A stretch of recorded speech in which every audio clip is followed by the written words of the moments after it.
Le Salaire de la Peur, or The Wages of Fear, is very much a film of two halves, with the first half seeing the establishment of the characters and the situation, along with observations on society and human nature, followed by the suspense-filled second half, which develops the characters and the testing situations in which they find themselves, and which will keep you on the edge of your seat. In the little South American town of Las Piedras, several losers, desperate for work and a way out of the nowhere in which they find themselves, take on a suicide mission for an oil company less interested in men's safety than in maximising profit, or in this case, minimising loss. Desperation forces them to accept conditions considered by most as unacceptable, but circumstances are such that they willingly submit to the dangers involved in the mission, all in the name of money, which will give them their freedom. Although apparently very specific, the situation these losers face rather sums up life for many who have lost control of their lives and have ended up in dead-end jobs and situations. As with most Clouzot films, the amount of detail provided is phenomenal, and each piece adds to our understanding of the characters, their situation, and the kind of society we have built for ourselves. The first hour or so is largely about their relationships. There is much macho posturing, and a total lack of appreciation of tenderness, love, and devotion. All prefer to test or prove themselves heroic or worthy in some way, at least in the eyes of the others. The opening shots of the film actually sum up beautifully what Clouzot goes on to say in the course of the film. Cockroaches are linked or tied together by some kind of cord, and are the playthings of a little boy who is then distracted by his desire for some ice cream. When he returns to the cockroaches, he finds a vulture watching over them. Are we to impute that we humans are like the cockroaches, linked inescapably to one another by action and influence, manipulated by those who are easily distracted and who hold us in little regard, and threatened by others who hold us in even lower regard? Within seconds, Clouzot goes on to make a point about human nature when one of the desperados throws stones at a dog, causing it distress and pain, presumably in an attempt to make him feel better about his own life by making another being feel worse about its life. The losers, or tramps as they become known, are all quite unpleasant to one another, suffering one another's presence, but fundamentally uninterested in one another except as a means of advancing their own cause.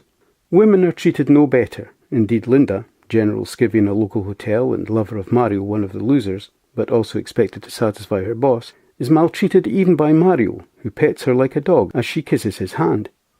Curiously, Mario seems willing to protect her from a beating, but not to save her from her life of sexual drudgery, perhaps because to do so might imply some form of commitment to her.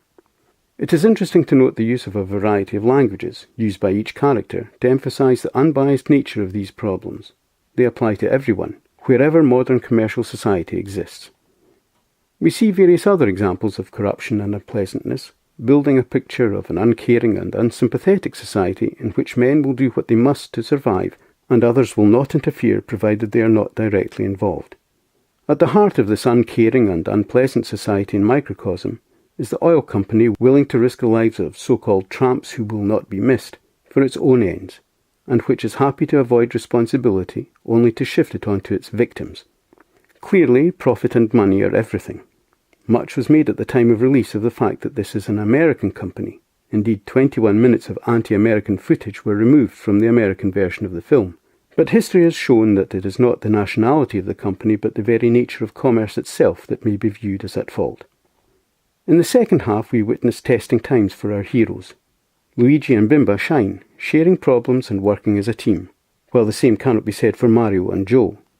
Mario is quickly disillusioned by Joe, who displays a distinct lack of courage and determination in the face of real danger, while Mario grows and rises to the challenges before him, only to mock Joe. Curiously, they appear to swap roles as Joe is reduced to a nervous wreck and Mario loses the little humanity and compassion he had as he shows himself willing to sacrifice Joe in his attempt to fulfill his mission, and then goes on to hold Joe responsible for the wounds he has inflicted.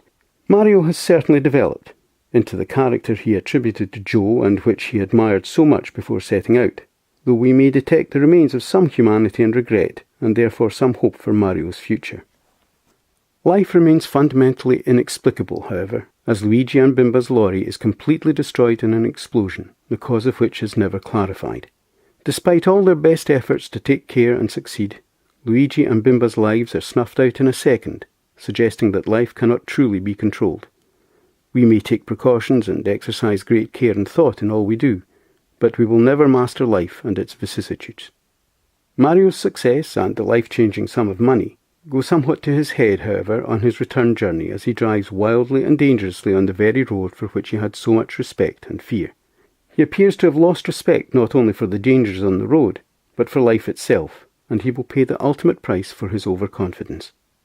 At the end of this gripping film, we have lost our four heroes, who have sacrificed their lives to the only element to come out of the venture in profit, the oil company.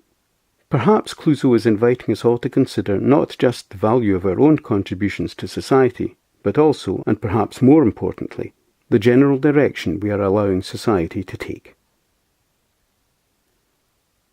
My thanks for taking the time to watch this video. I hope you found it of some value.